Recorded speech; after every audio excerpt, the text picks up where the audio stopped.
Hello and welcome to Hank Games Without Hank. As you can see, we're in a very tense negotiation. I'm going to try to do better. Okay. I want to do this right. Not $10,000. $4,480 seems weirdly specific, but I don't dislike it.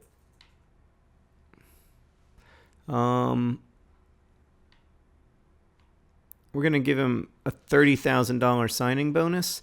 So what I'm trying to get is Andy Barcham to sign on the dotted line so that I can make sure that he's smiling, or sort of. That's a good sign. We just made some money for being in the FA Cup, which means that I'm able to sign these players, hopefully. I really would like Andy Barcham is staying at the club. That's great news. Now to mend the situation with Dean Parrott. That guy looks like Mr. Bean. Everybody in this game looks a little bit like Mr. Bean. All right, now if we can just, where Dean Parrott, where are you? Or did you already leave the club because you were so upset and hurt? No, you're still there. Now, Dean, no, he's not available for contract renegotiation. And frankly, who can blame him? All right, so I've got to go now. I've signed Andy Barcham, which is a huge relief. Cody McDonald, I can't technically put on the transfer list, but I'm happy to say goodbye to him. He's been nothing but an annoyance to me. Seth Owens, Paul Columbai, and Joe McDonnell have all left the club. And there's a bunch of, what's the other thing that's important? We're at risk of losing 5 players. Oh, right. So 3 of them have already left. It's Callum Kennedy. Oh, I need Callum Kennedy. Oh, Callum. We're going to have a heart-to-heart here, buddy, because if we're being honest, you're not going to start every game, but you are important to me, partly because of, I like you.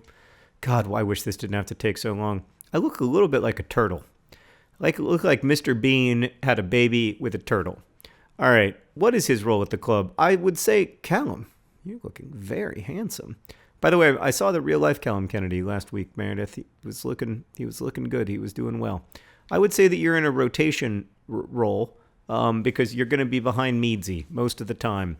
But you've got a great haircut, and I like the cut of your jib. I like the way that you play, and you're pretty cheap.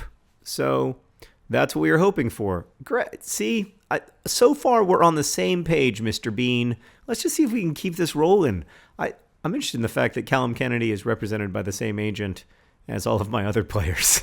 All right, Mr. Managerinho, this is time for you to get serious. We're going to go for a 3-year contract. All right? Are you cool? God, this takes forever. 3-year contract. It's a nice... When you're done with the contract, you'll be 31 years old. And you're nodding. You don't look that happy, but you're nodding. Please don't come back with a 2-year contract counteroffer. It's so annoying if you do that. And he'd like to sign a 1-year deal. All right, well... You're going to sign a 2-year deal, but we're going to have to go through this whole frickin' process again. What I don't want to be doing is going through this in another 6 months. So let's just sign the 2-year deal. Callum Kennedy, you're good enough for a squad rotation role. And by the way, if you're good enough, work your way into Meadsy's place. So it's up to you, really. Kennedy's happy with the length of the contract. That was inevitable. We should have just started with 2 years. But then he would have gone to 1 year and would have had to, whatever. This is like actual negotiation, which is one of my least favorite things. One of the things I enjoy least about my job. It's very difficult to take young Mr. Bean seriously as an agent. All right, no release clause. Yes, we agree. I accept. All right. Of course, we don't want a release clause in Callum Kennedy's 3rd-tier English football contract. Oh, yeah. All right. At least I get to keep looking at his beard. It's not a lot of... the connecting point between the mustache and the beard, which I think is the, arguably the most important part. It's not really there. Okay. I think... I've always felt like if you don't... Can I accept that? Because listen, if I can accept that, I will. Great. We did it. Callum Kennedy, welcome back to the club. Now it's just a matter of getting to the 4th round of the FA Cup so we can make another $77,000 so that we can have a frank conversation with Dean Parrott in which I explain to him that I apparently hit a wrong button and I'm very sorry and it's nothing personal and please stay with me. All right. Andy Barcham staying with the club. Callum Kennedy staying with the club. Suddenly we're firing on all cylinders, and by all cylinders I mean some cylinders. We haven't picked up any new players, but it's just not going to be possible. Okay, today's problem comes from Michelle. I feel like a few people have had this problem or similar versions of it because it's such a common problem and it's such a big, difficult problem. I'm actually going to ask Meredith to solve it because I haven't been young in so long. I was thinking recently, I don't want to get too dark here because I know you guys come to this for joy and pleasure and to watch really high quality third tier English football. But I was thinking recently that I am as far removed from graduating college as I was when I graduated college from birth. Like, not quite, but almost. And of those two halves of my life, the first half, the one between when I was born and graduated college, seems like the much more, I don't know, like the longer half. And that makes me think that if I'm lucky and I've got another half to go from 40 to 80, that half is going to seem even shorter, which is a bummer. And now I'm starting to think that I do want to live forever, like that guy who asked the last question.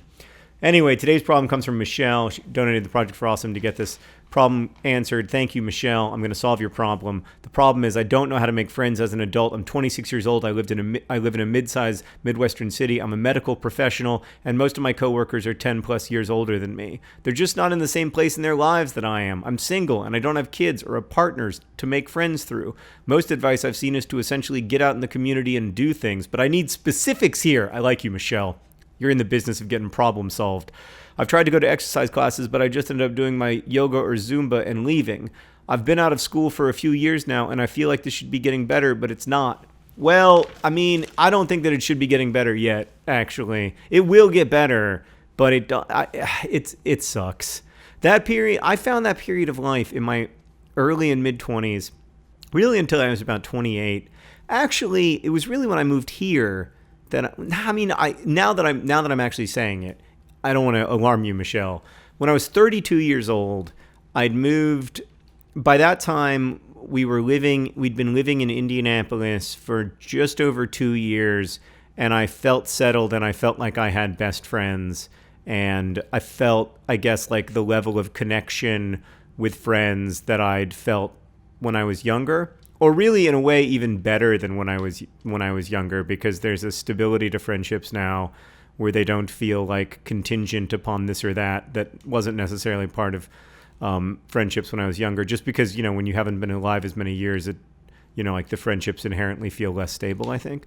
But yeah, it took me a while to I'm so familiar with that feeling, is what I'm trying to say. Like, I remember that feeling really well. It is frustrating. In my work life, when I worked at Booklist, most of the people in the office were significantly older than me, and it was I had really wonderful relationships with those people, and in many cases still have really deep, important relationships with those people. But it's not the same thing as a peer relationship. It's much more of a mentoring relationship or something like that, rather than feeling like you've got you've really got good friends that are peers. I guess my main, I think the advice of like going out and doing things is good advice, but it's just also dumb advice. Like, of course, yeah, go out and do things, like join a rock climbing club. If you have an interest like rock climbing, that will be very helpful. Because you join a rock climbing club, and the first couple of times, maybe even the first 10 times you do yoga or rock climbing or whatever, yoga, the problem with yoga is it's not super social, right? Like, you get this social interaction of like the 5 seconds before and after the end of class. That's not quite the same. I don't know that that's a way to like build lasting friendships, though. Maybe it is for some people, but I don't think it would be for me. I just don't have the, like, I don't know. I'm not like a friendly enough person to like make a go of it from yoga class. But if I had like an interest, like a thing that I would go out and do with people, I don't know, camping, or like my buddy Craig, he likes to hike and camp. And so he has friends, like he met people he rock climbs with. And then he's like, hey, you want to go on this like trip to like Red River Gorge? I've been unjustly maligned. Oh no. I'll tell you what, if he's injured, Meredith, it's a really good thing that I got a hold of Callum Kennedy for the next 2 seasons. But he's not injured. He was just faking an injury. Oh, wait, is he injured? Are you okay, buddy? Hold on. How are you feeling? You're fine. He was faking an injury to get a guy a yellow card. A strategy that I approve of 100% unless and until it is used against me. That's a good ball. That's a good ball, but oh, he's being held up.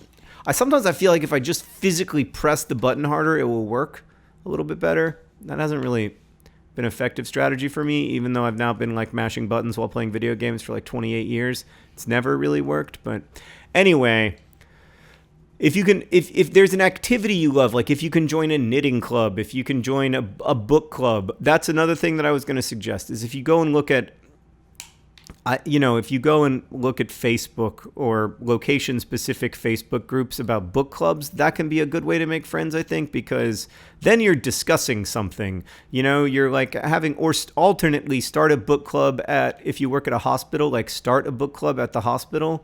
That might be a good way to make some friends. I'm a big believer in book clubs, not least because it's a huge percentage of how I make a living, Michelle. But also, oh, come on. Get it, Lyle Taylor. Get it, Lyle Taylor. Oh, come on. That goalkeeper is having the game of his life. Lyle Taylor with 2 really, really fine shots on goal there, but it all came to nothing, like so much effort in this world, and then disappointment everywhere. Meredith, I don't know. How do you make friends? I'm kind of in the same boat as her. Oh, she's kind of in the same boat as you. It's very difficult. Well, oh, God. It's very difficult. Like, it's a... I really do think it's a function of age of life, but also a little bit the way that we've, like we're so geographically dispersed now that we don't, a lot of times we don't end up living where we grew up. And so we might have, relationships that are really important to us in this town where we grew up. Uh-oh. Well, I mean, what can I say? That was phenomenal League One football. I felt like something might go wrong, but I mean, whatever. I can't do anything about that. Yeah. I mean, all I can do is try to sign you. Write down Feeney. Try to sign Feeney, and we'll try to sign Max Power before the end of the January transfer window. I'm going to wait till halftime to make substitutions, but I mean, I can't even be mad about that, really. Like, I feel grateful that I got to witness that beautiful goal. That's the way I feel about that. So in the second half here, I'm going to explain to you some strategies that you can use if you really want to do this. Like, it sounds to me, Michelle, like you're the kind of person who's committed enough, like, that if you want to do something, that you can do it. I don't know what I'm basing that on, because I don't know you. I only know a paragraph of information about you. So these are my suggestions for if you really want to go out and just say to yourself, a year from now, I'm going to make friends, and in the meantime, a year from now, I'm going to have a few good friends in this city, but in the meantime, I'm going to be uncomfortable a fair amount of time because I'm going to push myself maybe more than I would usually push myself. Because one of the challenges of this is that once you make friends, it's not stressful to be around them, right? But the process of making friends is stressful, right? Like I always think about, like, when my friends Chris and Marina come over, our best friends, I don't think about what I'm wearing. It doesn't even occur to me, like, I'm not even aware of the fact that I made a choice about what I'm wearing. I don't think about whether the house is clean. I don't think about, like, what are we going to do for dinner? But when you're making friends, you've got to think about all that stuff. So for this plan to work, you've got to be able to say to yourself, I am going to have a year of fairly frequent social discomfort in exchange for hopefully having friends at the end of this process. So that's the caveat to the solution I'm about to offer you. The solution I'm going to offer you is that once a week or once every 2 weeks, you're going to do a thing, whether that's for the love of God, it was such a great run, and he worked so hard, and it was all for nothing. What we're gonna do is we're gonna change We're going to change formations. We need something new and fresh and exciting, like a 4-4-2. Everybody's favorite formation. We're going to bring in John Green up front, and we're going to take off Kwesi here. Real life Kwesi Appiah, by the way, is back in the AFC Wimbledon side after, I think, tearing his hamstring really badly. Had to have surgery, and I saw his first game back, and he looked really good. So I'm excited for him to return to Wimbledon more often.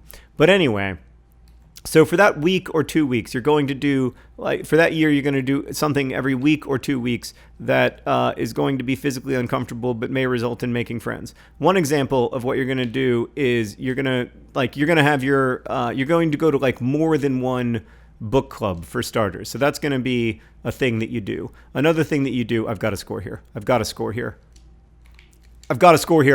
Oh, and I did it right. Oh, I'm so proud of myself. I passed to other John Green and it worked. Oh my God, I couldn't be happier. It worked. I did a good job getting Lyle Taylor away on goal, and then I passed to other John Green and it was successful.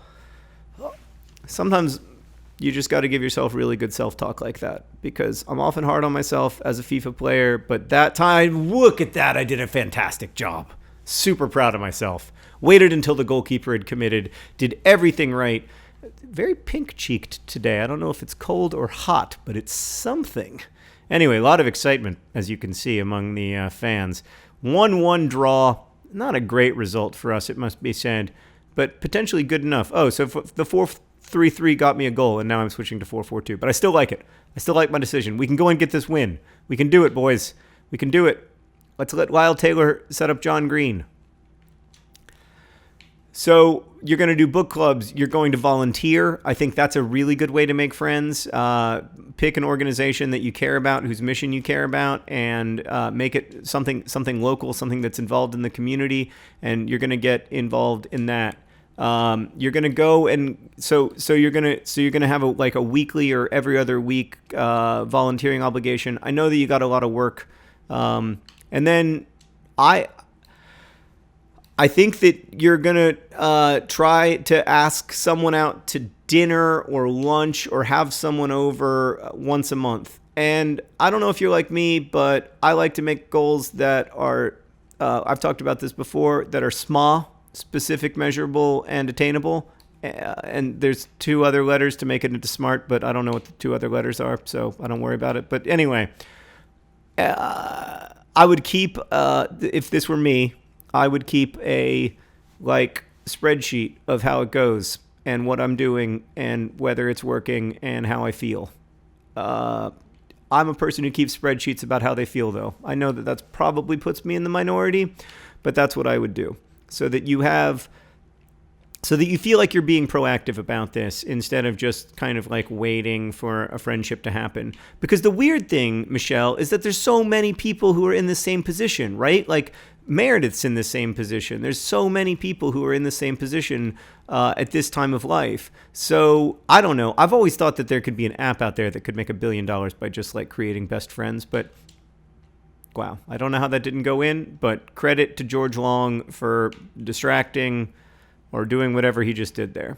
All right, it's the 88th minute. We've maybe got one more chance. Let's see if we can go get a goal.